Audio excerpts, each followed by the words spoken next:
So, as many of you know, the Flaming Strike HALDAG, Thrusting Sword, and Fists recently got banned on ladder, and I'm making this video today to sort of give an idea of what other HALDAG builds might be viable in the meantime. As far as I know, the reason these setups were banned is that when you're using Flaming Strike on a setup with an unreactable attack, it forces a sort of 50-50 where if you prediction roll the unreactable attack, you can eat 800 damage from the Flaming Strike combo, and if you try to react roll the Flaming Strike, they can just chip you down with the unreactable attack. So, although I definitely enjoy this setup, it is a valid ban, but I don't know if it'll last forever. I guess we'll have to wait and see.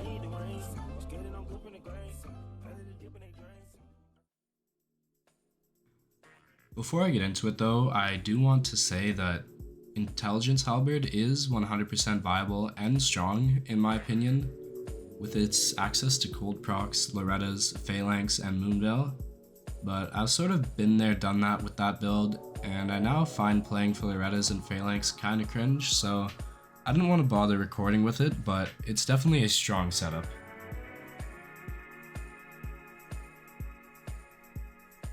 I used to mainly run an 80 strength Jarstino build optimized for Flaming Strike, HALDAG, Thrusting Sword, and Fist, but with the three of them taking hard nerfs last week, I sort of gave up on that stat line and instead optimized it for Commander Standard. However, before we get into that setup, I first want to take a look at just how broken Arcane HALDAG can be.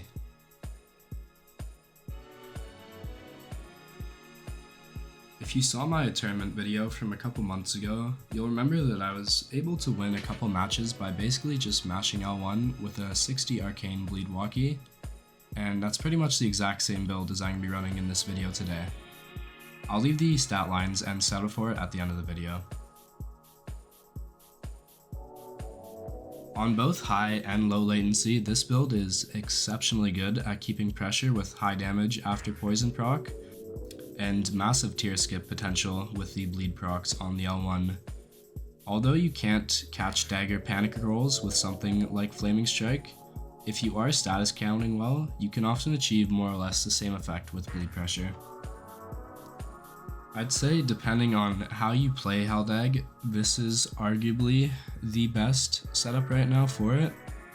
I'll get into the Commander Standard more in a sec, but the sheer damage you can get with this build and then just how broken it can be on higher latency, I would definitely put this at number 1.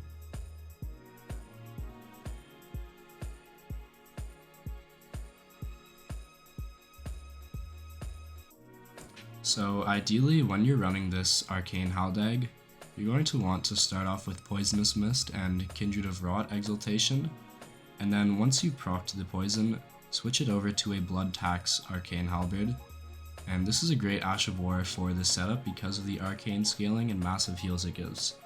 And if you aren't lazy like I am, you can also add a Godskin Swaddling Cloth to increase the healing. Another thing I used to do with this build to enhance the tier skip potential is if you're status counting correctly and know that a bleed proc is a couple hits away and they're close to popping tier, you can swap to a bleed halberd so that an R1 won't get them over tier range, and if you do manage to land that neutral R1, you've set yourself up for the tier skip on the walkie L1.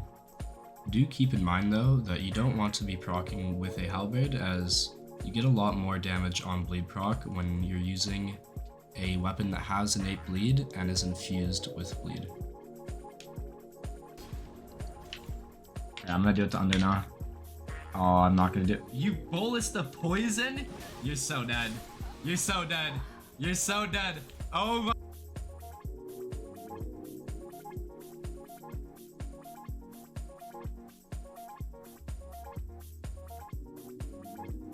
Moving on to the Commander Standard though, this setup doesn't have much going for it other than the added range, except for the fact that if you build for something like full Lionels, leaving only around 60 points for strength and dex, this halberd will outdamage a heavy banished by a good margin.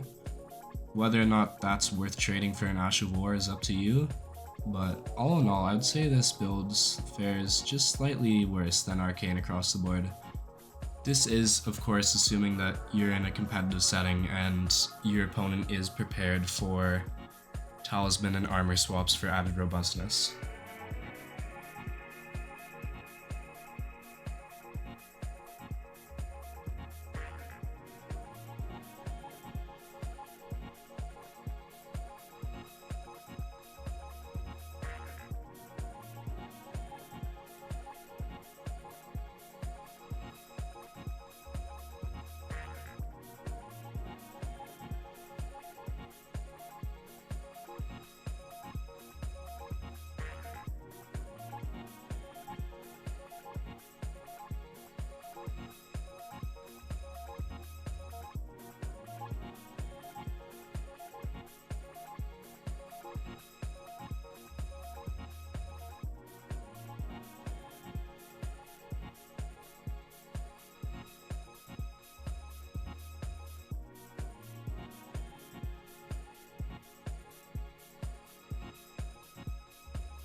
And then, last but not least, I did give Chilling Mist a go, and although it's a good all-arounder, I definitely preferred the higher damage output of the other two setups, but I thought it was worth putting in here because it is by no means bad, just not my favorite.